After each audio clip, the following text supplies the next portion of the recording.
رأى النبي رؤيا أفرحته، فجمع أصحابه يقص عليهم هذه الرؤيا.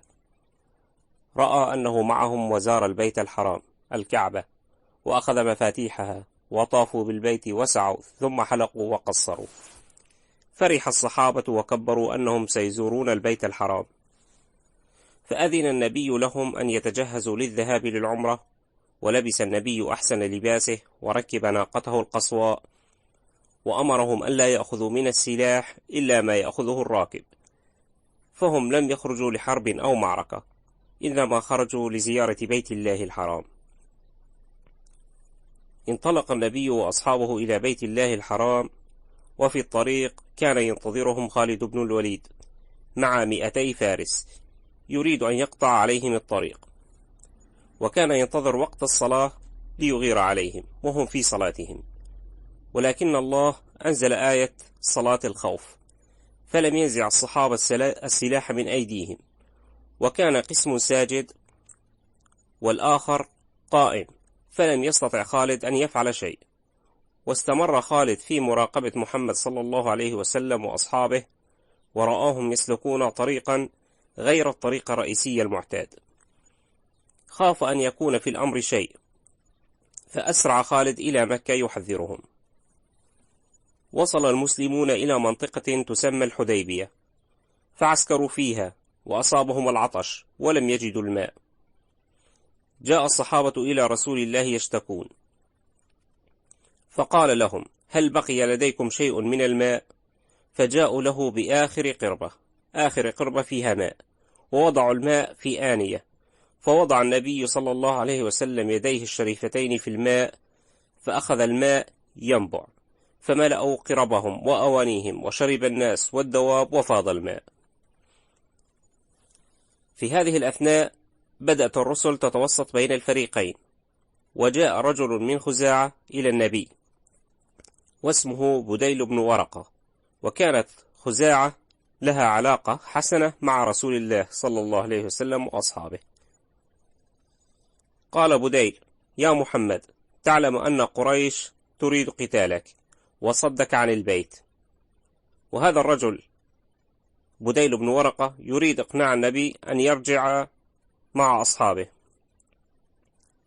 فقال له النبي: يا بديل، تعلم أننا ما جئنا نقاتل، بل جئنا معتمرين، وإن أرادت قريش القتال فإننا سنقاتل. فرجع بديل إلى قريش يخبرهم بما جرى بينه وبين محمد، فأرسلت قريش الوسيط الثاني والثالث، وأخيرا أرسلت رجل اسمه عروة ابن مسعود الثقفي، وحاول أن يقنع النبي أن يرجع، فلم يستطع. فرجع عروة إلى قريش وقال لهم: يا معشر قريش، لقد دخلت على الملوك قيصر وكسرى والنجاشي، ما رأيت قوما يعظمون ملكهم كما يعظم أصحاب محمد محمدا. ثم عرض عروة الصلح على قريش. قرر رسول الله أن يرسل رسولا من عنده إلى قريش، واختار عثمان بن عفان لأنه له عشيرة في مكة، عشيرة عثمان تحميه في مكة. وصل عثمان إلى مكة وجلس مع قريش يفاوضهم، وطال الحديث، وتأخر عثمان، وظن المسلمون أنه قتل، وانتشر خبر مقتل عثمان بالرغم أنه لم يقتل. فأمر النبي صلى الله عليه وسلم أصحابه بالبيعة على قتال المشركين.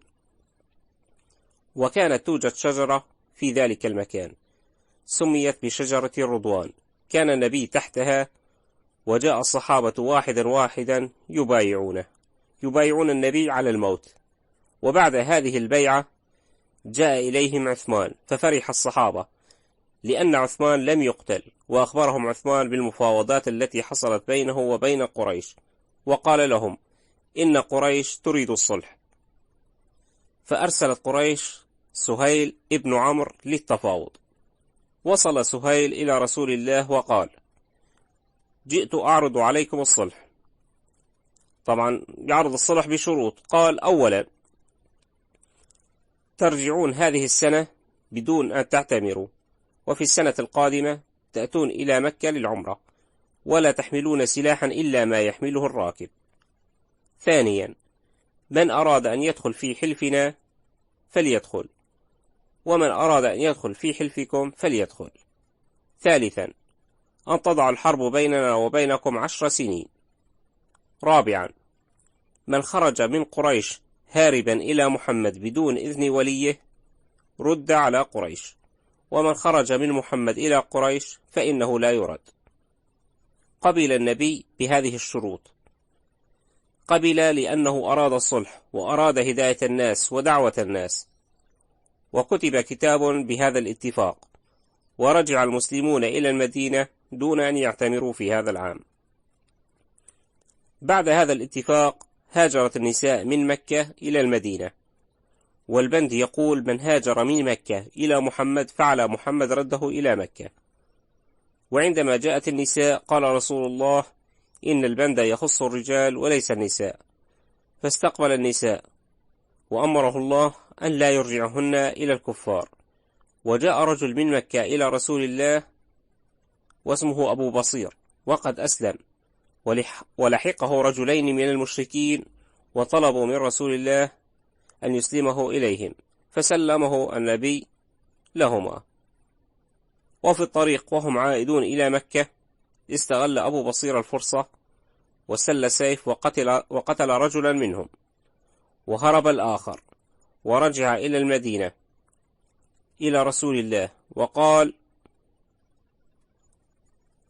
له: يا محمد، إن صاحبك قتل صاحبي ويريد قتلي.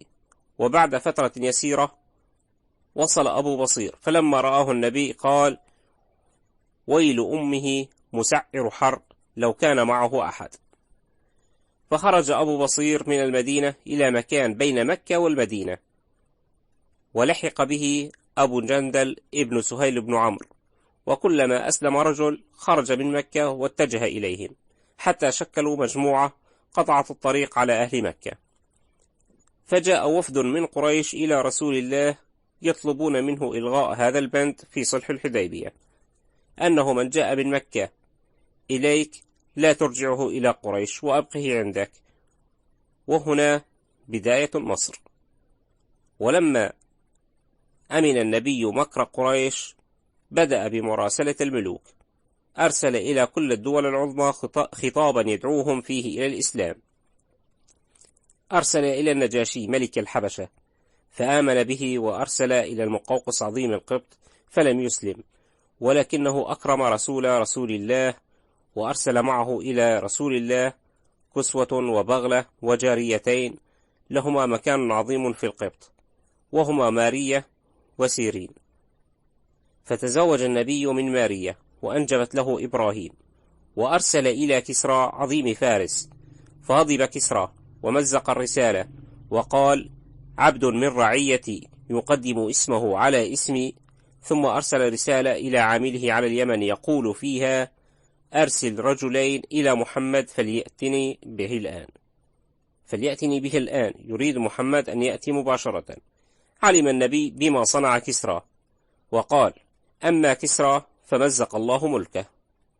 دعا النبي عليه، فلما جاء الرجلان إلى رسول الله قال لهما: ائتياني غدا. فرجعا وعدا في اليوم الثاني، فقال لهم النبي: هل تعلمان ما حدث لكسرى؟ قالا: لا. قال: مزق الله ملكه وقتله ابنه. فعلا كسرى قتل على يد ابنه ودمر الله ملكه، وأرسل إلى قيصر وإلى غيره من ملوك الدول ليقيم حجة الله البالغة. بعد أن أمن النبي قريشا ومكرها بصلح الحديبية، بقي يهود خيبر، فهم من كانوا يدسون المؤامرات والمكائد ضد الإسلام والمسلمين. وخيبر ذات مزارع وغنائم كثيرة وعدها الله للمؤمنين ووعدهم بفتح خيبر. تجهزت المدينة في بداية السنة 7 للهجرة لفتح خيبر، وتجهز الجيش الإسلامي، وبدأت الأعراب تتوافد إلى المدينة تريد القتال مع رسول الله، ولم تكن أهل قتال ولا جهاد، فنهاهم النبي وقال: لن يخرج معي إلا من جرب في القتال. إلا من هم أهل الجهاد في سبيل الله. فخرج معه من بايعه تحت الشجرة، من بايعه على الموت في سبيل الله. أما من يريد الأموال والغنائم والدنيا فهو ممنوع عليهم. سار الجيش الإسلامي إلى خيبر، وفي المساء عسكر الجيش بمكان قريب من خيبر، وقال رسول الله: لأعطين الراية غدا رجلا يحب الله ورسوله ويحبه الله ورسوله. فبات الصحابة تلك الليلة وكل واحد منهم يتمنى أن يكون هذا هو الرجل أو ذلك هو الرجل، ويفكر من هو هذا الرجل. فلما أصبح الصباح سأل النبي الصحابة: أين علي بن أبي طالب؟ فقالوا: يا رسول الله، علي يشتكي الرمد في عينيه. فقال: ائتوني به. ولما حضر علي دعا النبي له ونفث في عينيه فبرئتا، وأعطاه الراية، وقال له: أول عمل تقوم به هو أن تدعوهم إلى الإسلام، فلئن هديت رجلا واحدا منهم خير لك من حمر النعم. تقدم جيش المسلمين، وخرج اليهود إلى أراضيهم يريدون العمل فيها. فلما رأوا الجيش رجعوا هاربين إلى حصونهم، رجعوا يحذرون أهل خيبر ويغلقون حصونهم. وصل المسلمون إلى الحصن الأول لخيبر، وهو حصن قوي ويسمى حصن ناعم، وحاولوا اقتحامه فلم يستطيعوا، والسهام تتطاير من الطرفين، وحاصروه عدة أيام. فخرج قائد اليهود واسمه مرحب، وكان مبارزا قويا، خرج يتحدى المسلمين من يبارزه. فقام له عامر بن الأكوع فتفوق مرحب وطلب المبارزة مرة أخرى. فقام له علي بن أبي طالب فقال مرحب: إني لا أحب أن أقتلك لأنك صغير في السن. فقال علي: لكنني أحب أن أقتلك. فصرعه علي، فقام ياسر أخو مرحب يريد المبارزة، وقام له الزبير بن العوام وقتله. واقتحم المسلمون الحصن الأول وحاصروا الحصن الثاني واسمه الصعب، واستمر الحصار عدة أيام. وجاع المسلمون وذبحوا الحمر يريدون أكلها، فنهاهم النبي. وبعد أيام فتح الحصن الثاني، وفر اليهود إلى الحصن الثالث واسمه حصن الزبير، وتقدم المسلمون إليه وحاصروه عدة أيام. فجاء رجل يهودي إلى النبي وقال له: يا محمد، والله لو حاصرتهم شهرا ما خرجوا، فطعامهم عندهم وماؤهم يجري إليهم، فلو أنك قطعت الماء عنهم فلن يستطيعوا الصمود. وفعلا قطع النبي الماء عنهم، وقبل أن يهلكوا من العطش انسحبوا إلى الحصن الذي يليه. ودارت مبارزات كثيرة تفوق فيها المسلمين، وفر اليهود إلى الحصن الذي يليه وجمعوا فيه نساءهم وذراريهم، لأنه الحصن الأقوى في الشطر الأول من خيبر، وقاتلوا قتالا شديدا. ولما نصب النبي المنجنيق وبدأ يرمي حصونهم فروا إلى الشطر الآخر من خيبر، وتركوا نساءهم وذراريهم في الشطر الأول. تقدم المسلمون إلى الشطر الثاني وحاصروا اليهود، وبعد 14 يوما من الحصار نصب النبي المنجنيق، فبدأ اليهود بالمفاوضات، ونزل أحد اليهود إلى النبي يفاوضه، وتم الاتفاق على الصلح، وذلك بأن يعفو النبي عن المقاتلين ويخرجون مع نسائهم وذراريهم من خيبر، يخرجون بثيابهم فقط دون أن يأخذوا شيئا من الأموال والذهب والأراضي والزروع. بعد فتح خيبر جاءت اليهود إلى رسول الله وقالت له: يا محمد، إنك إن أخذت الأراضي فلن تستطيع إصلاحها وسوف تفسد، ما رأيك أن نقوم عليها ولنا النصف؟ اليهود تعمل في الأراضي ولها النصف. وافق النبي، لأن المسلمين لم يتفرغوا لهذا، وأرجعهم إلى بلادهم، ولهم النصف وللمسلمين النصف.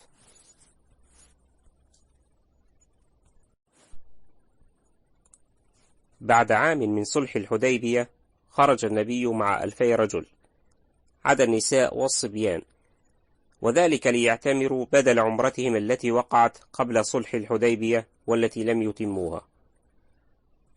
أمر الصحابة الذين شهدوا صلح الحديبية كلهم أن يخرجوا معه لهذه العمرة، هذه العمرة التي سميت عمرة القضاء، قضاء للصلح أو للعمرة التي لم يؤدوها. بعد عمرة القضاء جاء الوليد بن الوليد إلى رسول الله يريد أن يسلم، فسأله النبي عن أخوه خالد بن الوليد، ففرح الوليد وأرسل إلى أخيه خالد أن رسول الله يريد منك أن تسلم. وفي تلك الفترة كان خالد يفكر في الإسلام، والآن قرر أن يهاجر إلى المدينة. وفي الطريق التقى بعثمان بن طلحة وعمرو بن العاص، وسار الثلاثة إلى المدينة. جاءوا إلى رسول الله مسلمين، وفرح النبي بإسلامهم. في السنة 8 من الهجرة أرسل النبي سفيرا له، وهو الحارث بن عمير الأسدي، أرسله إلى عظيم بصرى في الشام، وأعطاه رسالة له. وفي الطريق اعترضه عامل البلقاء الذي كان يعمل لدى قيصر الروم، واسمه شرحبيل بن عمرو الغساني، فمسكه وصلبه وعذبه ثم قتله. سمع النبي بالخبر فغضب عليه الصلاة والسلام، واستنفر الناس وتجهز المقاتلون، واستعد 3000 مقاتل ليذهبوا إلى الروم، إلى أعظم دولة في ذلك الزمان. جعل النبي أمير الجيش زيد بن حارثة، فإن قتل جعفر بن أبي طالب، وإن قتل فعبد الله بن رواحة. خرج الجيش بدون النبي، وقال لهم النبي: لا تقتلوا وليدا ولا امرأة ولا شيخا كبيرا ولا عابدا في صومعة، ولا تقطعوا الشجرة ولا تهدموا جدار. وأوصاهم أن يأتوا مقتل الحارث بن عمير فيدعوهم إلى الإسلام، فإن أبوا قاتلوهم. انطلق الجيش بقيادة زيد بن حارثة باتجاه الشام، حتى وصل إلى مدينة تسمى معان، وعسكر فيها، وأرسل استخبارات تستطلع جيش الروم، وإذا به يخرج ب100,000 مقاتل، هذا جيش الروم، ويجتمع عليهم من المدن والقرى المجاورة 100,000، فأصبح عدد جيش الروم 200,000 مقاتل. وصل الخبر إلى جيش المسلمين، ولم يتوقعوا هذا العدد، وصاروا يتشاورون ماذا نفعل. 3000 مقابل 200,000، وقرروا القتال، النصر أو الشهادة. وتقدم الجيش إلى منطقة تسمى مؤتة، وعسكر فيها، وتقدم جيش الروم. تواجه الجيشان وبدأ القتال، وأول من استشهد هو قائد المسلمين زيد بن حارثة، فحمل الراية جعفر بن أبي طالب حمل الراية، فقطعت يده اليمنى، وتابع القتال حتى قطعت يده اليسرى، فحمل الراية بعضديه حتى قتل. قال النبي صلى الله عليه وسلم: رأيته يطير في الجنة بجناحين، ولذلك سمي بجعفر الطيار. فحمل الراية عبد الله ابن رواحة، وقاتل حتى قتل. قتل القادة الثلاثة، ولم يسمي النبي بعدهم أي قائد آخر، واستمر القتال.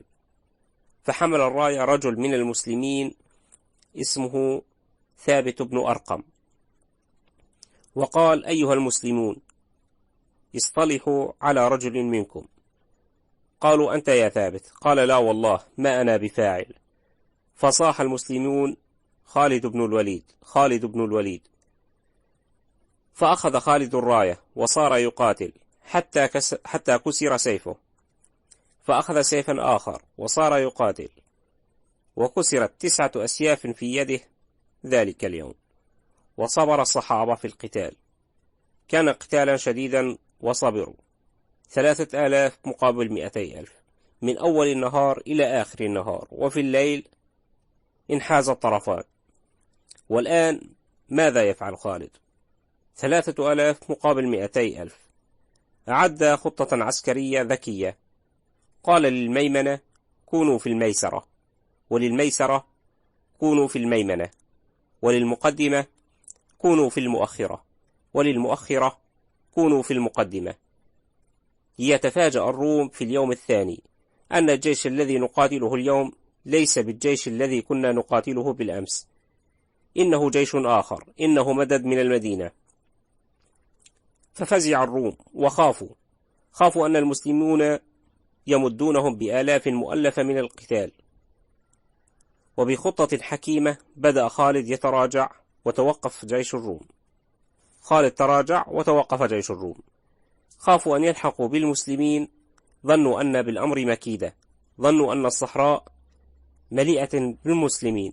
تراجع خالد وتراجع جيش الروم إلى مكانه. قتل 12 رجلا من المسلمين، وقتل الكثير من الروم. وعاد خالد بالجيش منتصرا، لأن هذا الجيش لم يقتل ولم يحصد أمام 200,000 مقاتل، وقتل الكثير منهم.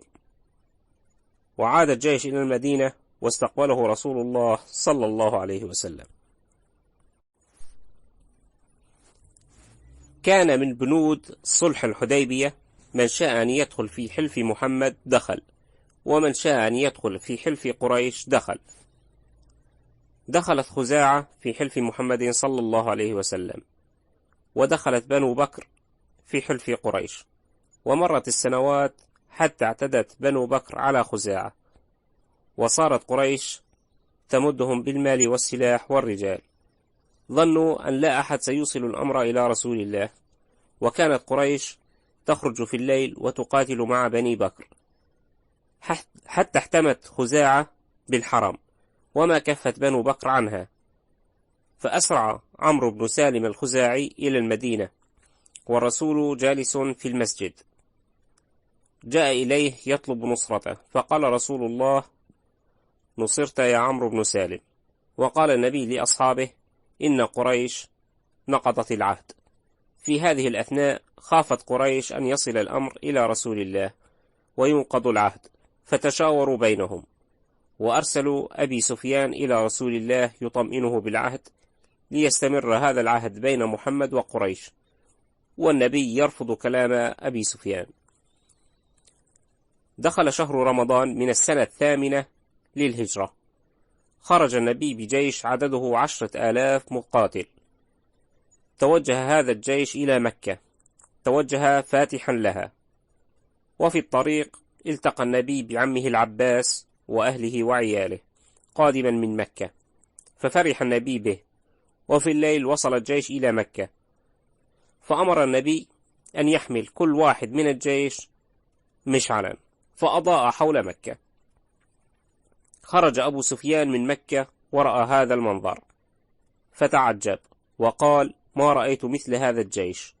فسمعه العباس والتقياه، وقال أبو سفيان: ماذا أفعل؟ فغطى العباس وجه أبو سفيان وأردفه على بغلة. وأي بغلة هذه؟ بغلة رسول الله، وكانت تمر بين جيش المسلمين ولا أحد يوقفها، حتى أوصله إلى رسول الله. ودخل العباس على رسول الله وقال له: هذا أبو سفيان وقد أجرته. قال النبي: خذه الآن وعد إلي في الصباح. وفي الصباح جاء أبو سفيان إلى رسول الله وأسلم ونطق الشهادة. قال العباس محذرا أبو سفيان: انطلق إلى قومك وحذرهم. فذهب أبو سفيان إلى قريش وقال لهم: لقد جاءكم محمد بجيش لا تقدرون عليه. قالوا: ماذا نفعل؟ قال: من دخل دار أبي سفيان فهو آمن. قالوا: وما تغني دارك عنا؟ ما تغني دارك عنا؟ قال: من دخل داره فهو آمن، ومن دخل المسجد الحرام فهو آمن. فأسرع الناس إلى بيوتهم يرقبون جيش محمد وهو يدخل مكة من كل مكان. دخل جيش المسلمين مكة فاتحا لها، وهدم الأصنام، ودخل المسجد الحرام. والآن ماذا سيفعل النبي بقريش؟ ماذا سيحكم عليهم؟ قال لهم: لا تثريب عليكم اليوم، اذهبوا فأنتم الطلقاء. عفى النبي عنهم، وخرج الناس من بيوتهم فرحين بعفو النبي آمنين، إلا بقايا من المجرمين أكابر المجرمين أمر النبي بقتلهم. ظل النبي في مكة 19 يوما يعلمهم الإسلام، وتأتي الناس إليه ويدخلون في الإسلام. وتمت البيعة عند الصفا، بايعه الرجال أولا ثم بايعته النساء، ثم أمر النبي الناس جميعا أن يكسروا الأصنام في بيوتهم، وعم الإسلام في مكة كلها.